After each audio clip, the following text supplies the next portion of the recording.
Respected Congress President, Shri Rahul Gandhi ji,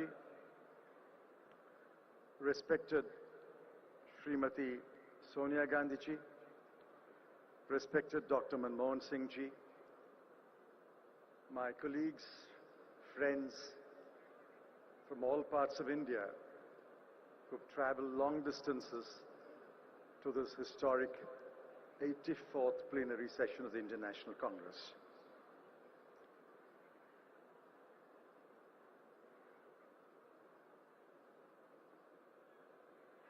Some thought that I will not stand here today to speak to you and present the economic resolution. But I stand before you because I draw my courage and strength from each one of you who's come from all parts of India.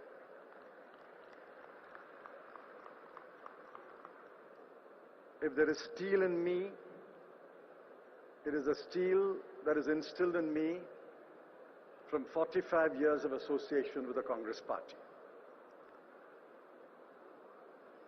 I've seen Srimati Sonia Gandhi steer this party for 20 years amidst great challenges. That has helped that steel in me grow.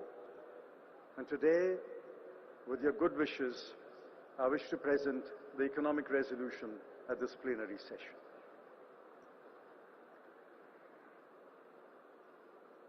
My first AICC session was in 1972 in Bidan Nagar. Kamal Nath ji recalled the faces that he recognized from 1972. I had the great opportunity to speak at that session. I was barely 27 years old. That was a time for change. Indira ji brought about remarkable change after that session. The next session that is vivid in my memory is 1984-1985 in Mumbai, when Shri Rajiv Gandhi delivered that historic address in Mumbai. That again marked a time for change. Today is another historic session whose theme is, this is a time for change, and the change is now. That change, beginning today, I hope, will guide India for the next 10, 15, 20, 25, 30 years under the leadership of Shri Rahul Gandhi, and on behalf of all of you, I wish him the very best. You have the resolution before you in English and Hindi. I don't wish to read the resolution. I know I speak in English, but when you read the resolution in Hindi, many of you will understand what I'm trying to say. What I say here today on behalf of the Congress Party is not only for you, it's for the crores of people who live in the lakhs of villages and the thousands of towns of India.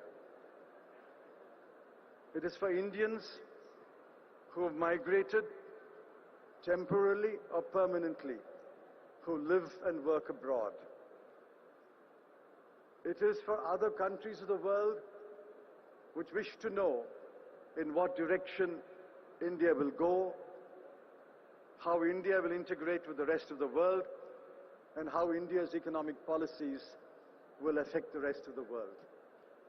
Therefore, please bear with me while I explain the very salient features of the economic resolution. Dr. Manmohan Singh ji said, and he quoted a portion of the economic resolution. This government inherited a strong economy.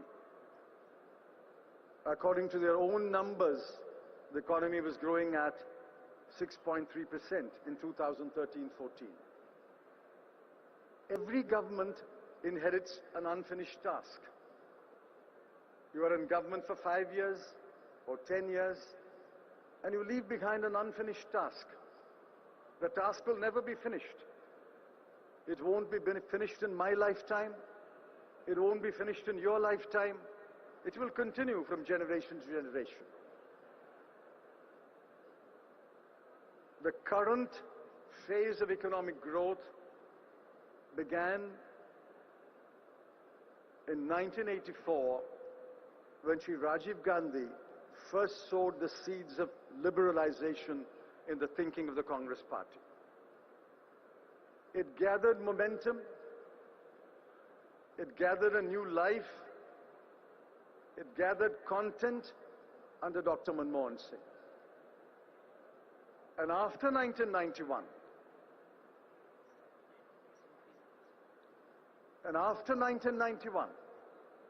in the journey that has taken us 27 years, the change that has come about in India is truly remarkable. Only yesterday, Nobel laureate Paul Krugman said, no country in the world has increased its GDP as well as per capita income by 3 or 3.5 times in a matter of 10 years. And that's the proudest achievement of the UPA government between 2004 and 2014. So whatever the NDA may say, whatever the BJP may say,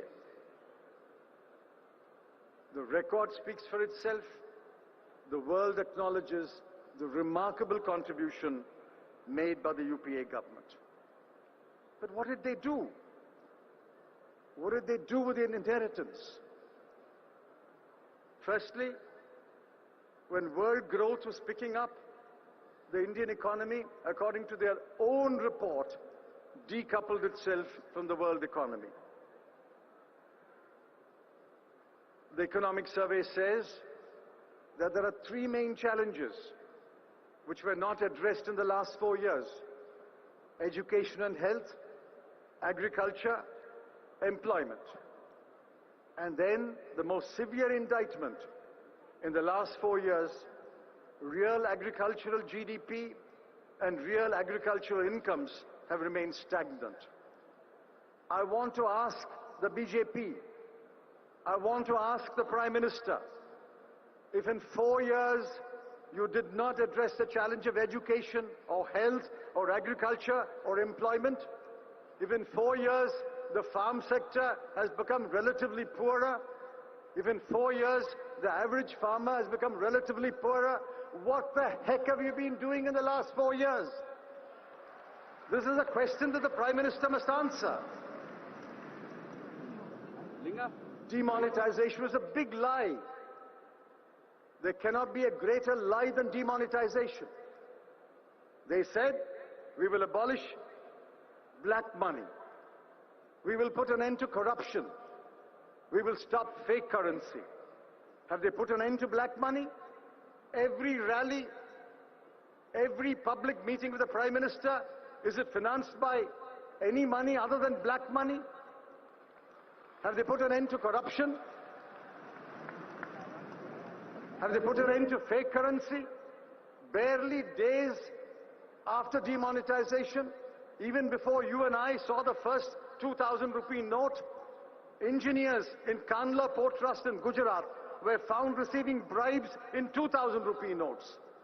New 2,000 rupee notes were found on the bodies of infiltrators who were killed in Gujarat, in Jammu Kashmir. Demonetization was a big lie.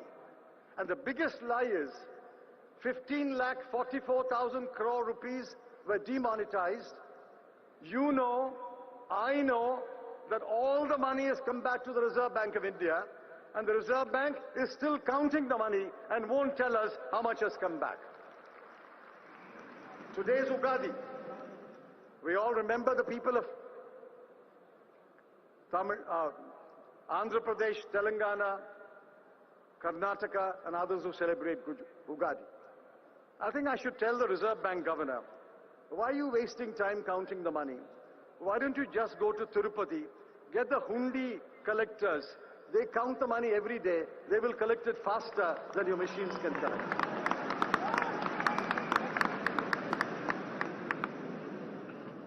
The other utterly foolish move they did, distorted a good idea. GST was our idea. GST was supposed to be a good and simple tax. We pleaded in Parliament, don't put a rate above 18%. Their own economic advisor said, we can have a standard rate of 15 or 15.5%. We said, GST the world over is a standard rate.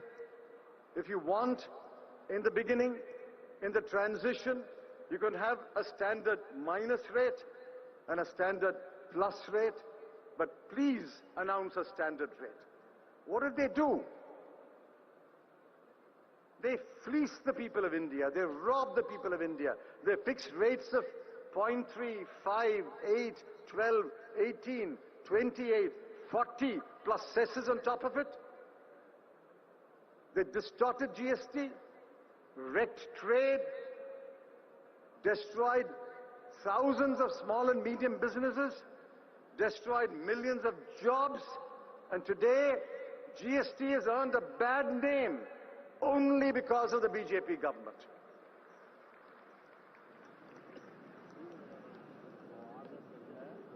Inequalities increased among states. Inequalities increased among sections of the people. Nobody has been more affected than the scheduled caste. The scheduled caste sub-plan has been scrapped. The scheduled tribes, the tribal sub-plan has been scrapped. Women, children and minorities. Unemployment is the biggest challenge facing this country. We created jobs. Not enough jobs, but we created jobs. This government has destroyed jobs. And finally, they made all kinds of promises. The first big promise was 15 lakh rupees will be deposited in your account. I checked this morning. Today is Sunday. The banks are not open. But I think tomorrow when you go back home and open your bank account, Mr. Modi would have deposited 15 lakh rupees. That was the first lie they uttered in their drive to power. But it was followed by a series of lies.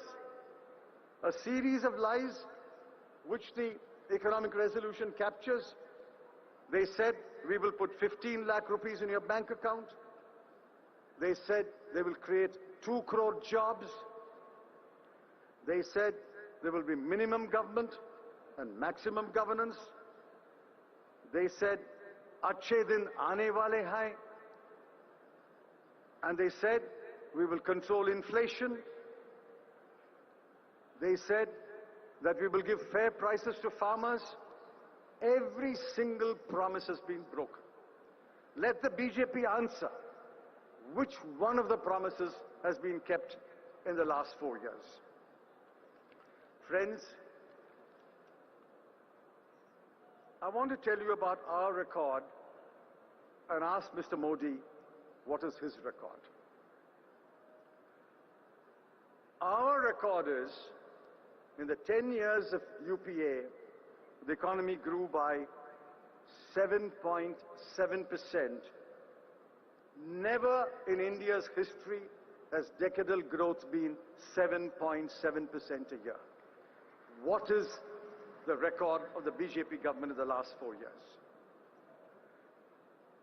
Our record is that the GDP in 10 years increased from, and I want you to remember this number, 30 lakh crore rupees to nearly 100 lakh crore rupees.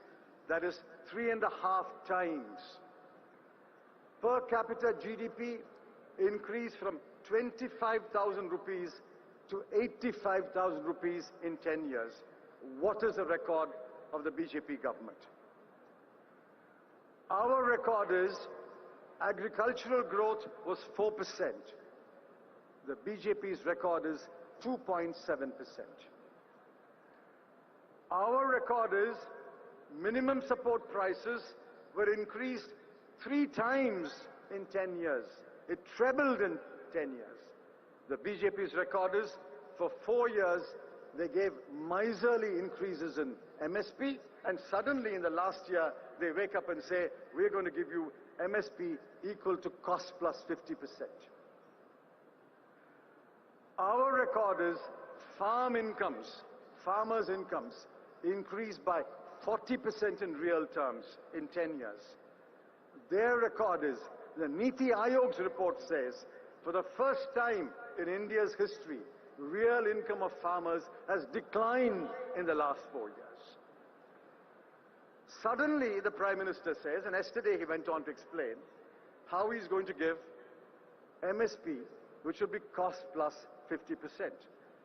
We asked him, which cost? Is it A1 cost, C1 cost, C2 cost, which cost? And yesterday he gave a long list of costs that will be taken into account, and add 50% to that, that will be the MSP. I want to ask him, every year, food subsidy increases by 30,000 crore. That is necessary to take care of inflation, necessary to take care of increased procurement, necessary to take care of the rise in population. Between 2016-17 and 17-18, MSP, the food subsidy increased by 30,000 crore. Between 2017-18 and next year, 2018-19, the provision for food subsidy has increased by 30,000 crore, from 1,40,000 to 1,70,000. So the 30,000 crore that you have provided already is for taking care of the current MSP. If you're going to give MSP equal to cost plus 50%, I want to ask the Prime Minister, come to Parliament tomorrow and tell us where the money is coming from, where have you provided the money, and without providing the money, how do you make this promise to the people? Why does the Prime Minister choose a Saturday when Parliament is not sitting to make this statement? Why doesn't he come to the floor of the Lok Sabha and floor of the Rajya Sabha and make the promise to parliamentarians that here is the MSP that I will give?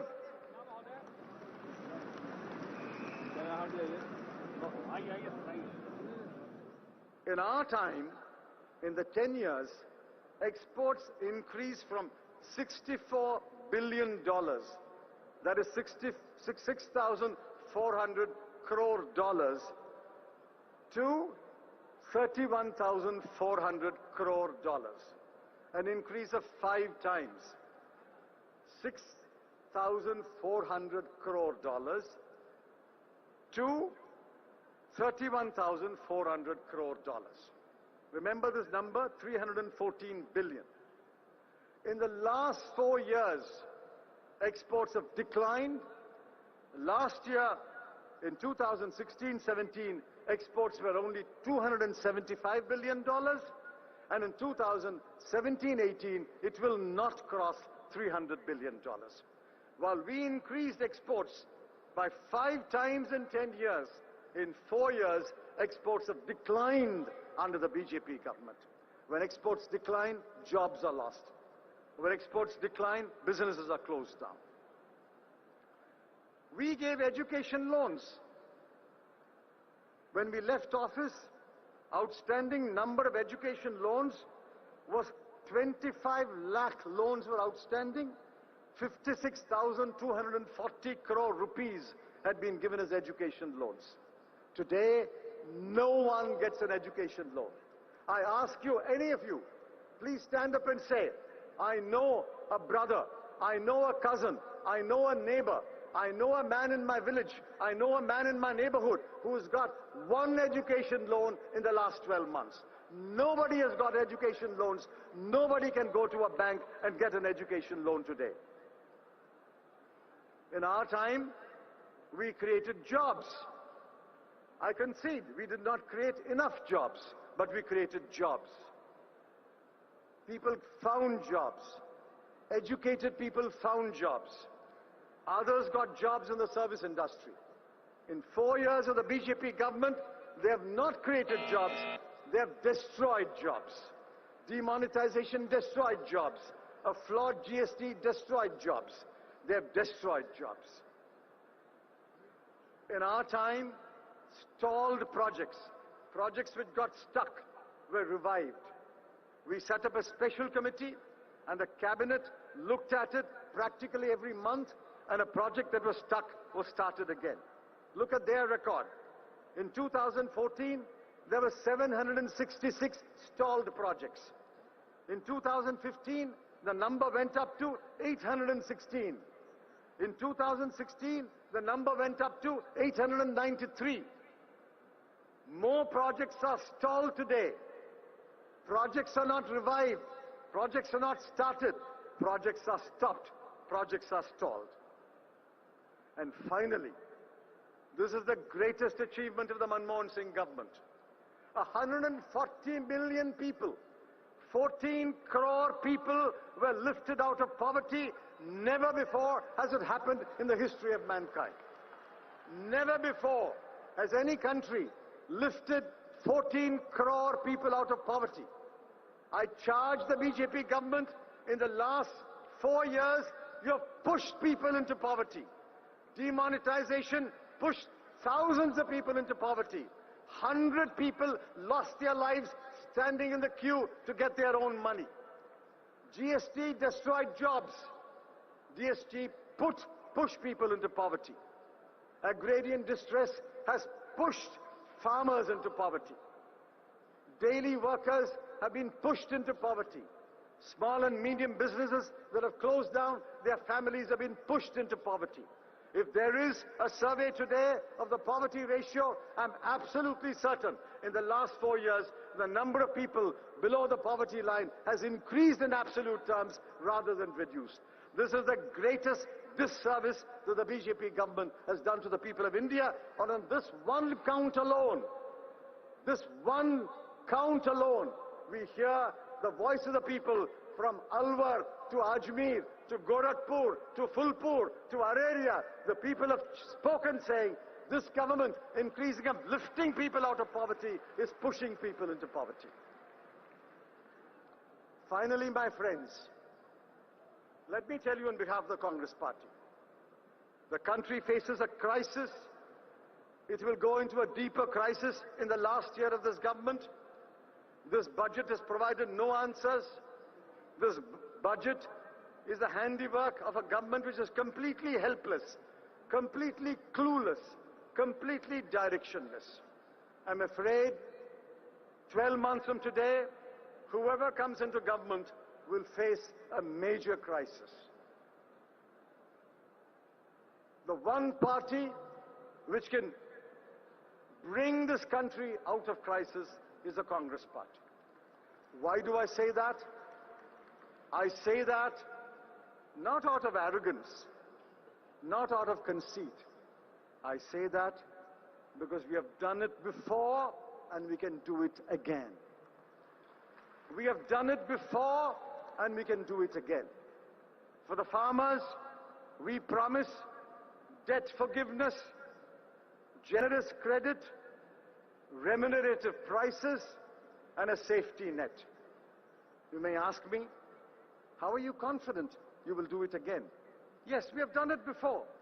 We were the ones who waived 72,000 crore of farmers' loans in 2008. We were the ones who gave generous credit to farmers with interest subsidy. And we were the one who gave them remunerative prices by increasing MSP 3.5 times in 10 years. We have done it before, and I tell the farmers of India, all my farmer brothers and sisters, we can do it again. The Congress Party can do it again. To the private sector, you are the sector that will create jobs. You are the sector that will bring investment. You are the sector that will drive India's exports. You are the sector that will employ thousands and thousands of young men and women. In the 10 years of UPA rule, the private sector flourished. We matched it with a competitive and viable public sector. Investments boomed. Gross fixed capital formation touched an all-time high of 35%. We have done it before, and we will do it again beginning next year. And we promise the industry, business and trade, there will be no tax terrorism, no veiled threats, no midnight knocks on your door, and no arbitrary powers to tax officials which have kept you in utter fear. We will lift fear and we will allow you to create wealth. We have done it before and we will do it again. The banks are paralyzed today, thanks to this government. NPA is not a new problem. India has faced two major NPA crises in the past. Once in 2001-2 and once in 2009-10.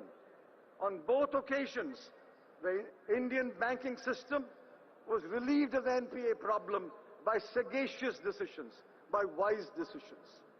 Today, the NPA problem is worsening every day. When we left office, the NPA was 2 lakh crore. In December 2017, NPA is 10 lakh crore. What does it mean? It means that loans which were performing loans when the UPA demitted office have become non-performing loans in the last 4 years. To all those who are worried about the banking system, let me give this assurance. We solved India's NPA problem at the worst time in 2009-8 after the international financial crisis. We have done it before. We can do it again. We will retrieve India's banking system from the present crisis. To my young friends, parents who have children, young men and women who have come to this gathering, your brothers, your nephews, your sons, your grandchildren, let me tell you, it is those who are under 40 who have to bear the responsibility for building a strong nation. We promise you education loans. We promise you more institutes of higher learning, IIMs and IITs. We promise you there'll be more seats in medical colleges and engineering colleges like we did when we expanded the enrollment for OBCs. We will give you education loans. We will give you skill development. We will create jobs. We will encourage trade, construction, and exports to create the jobs. We have done it before, and we will do it again. Repose your faith in us. And finally, this party, the Congress Party, the party of liberalization, the party that speaks for economic freedom, the party that believes that the private sector and a competitive public sector together can take this country forward, this party will always lean in favor of the poor. As long as there are poor in this country, this party must lean in favor of the poor. We can encourage the middle classes and the rich classes to create wealth. But those who are left behind, those who cannot access the market, those who are deprived of education, those who are deprived of health care, this party commits to be always a party that will lean in favor of the poor and build safety nets for the poor. We built India's greatest safety nets. The right to work was our safety net. The right to education was our safety net. The right to food was our safety net. The Forest Rights Act was our safety net. We built safety nets for scheduled castes, for the farmers, for those who want jobs, for women. We build safety nets. We have done it before. We will do it again. We will build safety nets for the poor of this country until the last poor man is lifted out of poverty and can share in prosperity. Friends, go from here to your villages, to your towns, and spread the word. A new leadership, a young leadership, a dynamic leadership has taken over in the Congress Party. The Congress Party looks forward, looks to the future with great confidence. We have done it before, we will do it again. Let the past 4 years and the year that will go by be a bad memory. We will come back with friends, allies. We will come back in 2019 and take this country forward.